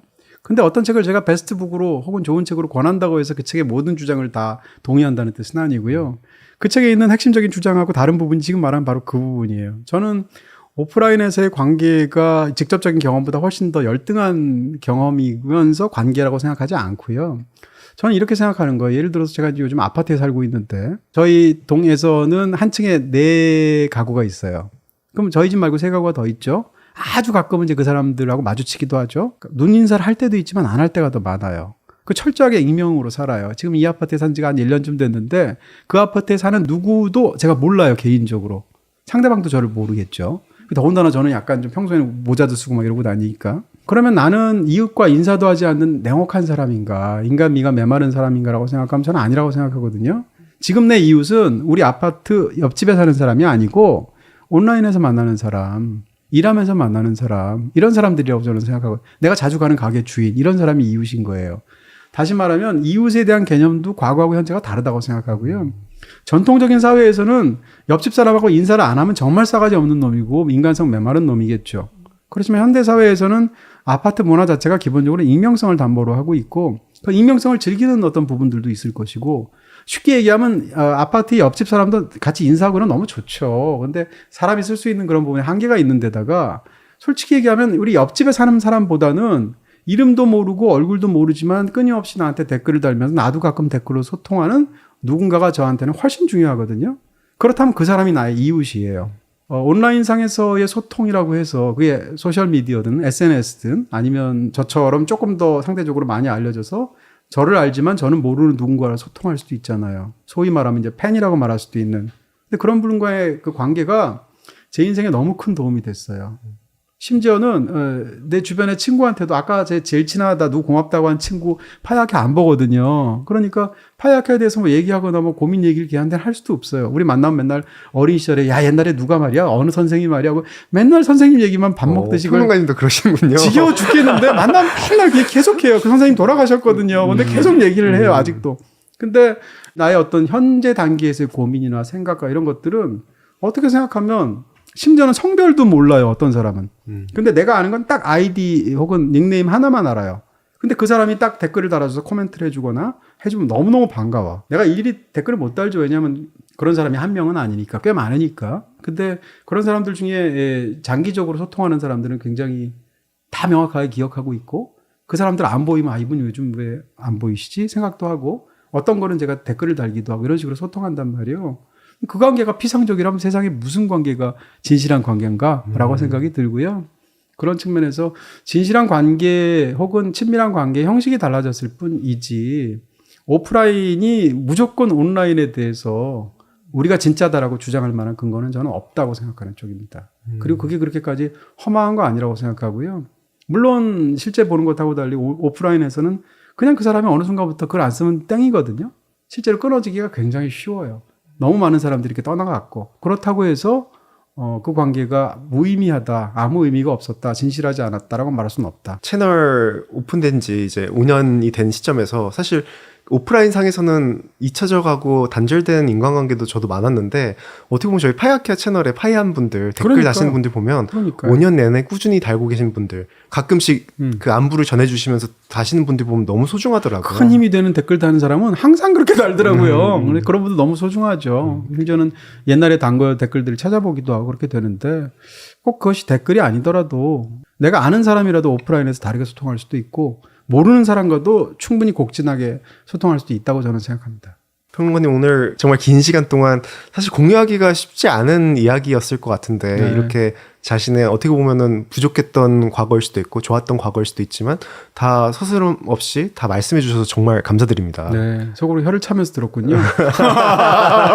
아유, 속도 없어. 저런 얘기를 하다니 이러면서. 아 근데 정말 감사드려요. 왜냐면 네. 제가 반대로 네. 평론가님 입장에서 네. 제 인간관계에 대해서 다 얘기하라고 하고 저의 네. 흠에 대해서 얘기하려고 하면 네. 어려울 것 같거든요. 근데 뭐 저는 인간관계 다 망했다는 거 유퀴즈에 나가서 이미 말을 했고요. 근데 들어보니까 근데 안 망한 것 같아요. 오히려 부러운 측면도 있고요. 네. 이렇게 소중하게 여기시는 분들이 네. 있는 거에 대해서 어떻게 보면 네. 망한 게 아니라 가장 성공하신 분 아닐까요? 아유, 너무 감사한데 사실은 이게 저한테 맞는 방식이니까 저는 이 방식으로 현재 고착화 됐겠죠. 그러니까 당연한 얘기지만 사람마다 다 다르고요. 자기한테 가장 맞는 인간관계를 맺는 법을 사실은 평생을 통해서 제각각 깨달아가는 과정이 아닐까 싶습니다. 인간관계 관련된 영화들이 굉장히 많잖아요. 네, 사실은 뭐 거의 모든 영화가 인간관계를 다루고 있으니까. 근데 오늘 그 중에서도 가장 최근에 개봉한 영화이기도 하고 또 상대적으로 극장에서 스포트라이트를 못 받아서 너무 아쉬운 좋은 영화가 있거든요. 내 말 좀 들어줘라는 영화이고요. 이런 인간관계에 관해서 가장 잘 다루는 훌륭한 감독 중에 하나가 영국 감독 마이클 리인데 마이클 리의 신작이고 가장 친할 수밖에 없는 그런 가족 사이에서도 제대로 얘기하지 못하는 것들, 가장 깊은 것들, 대체 저 사람은 왜 가족이지만 저 모양일까라고 생각했던 사람의 내밀한 아픔 이런 것들 너무 잘 다룬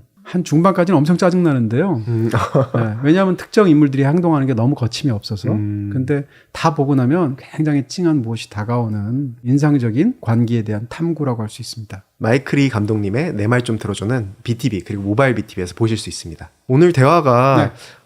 사실 인간관계 때문에 밤잠 설친다고 하시는 분들도 계시거든요. 그럼요. 그래서 그런 분들에게 조금의 위안이 되었으면 하는 마음으로 마치도록 하겠습니다. 네, 감사합니다. 감사합니다.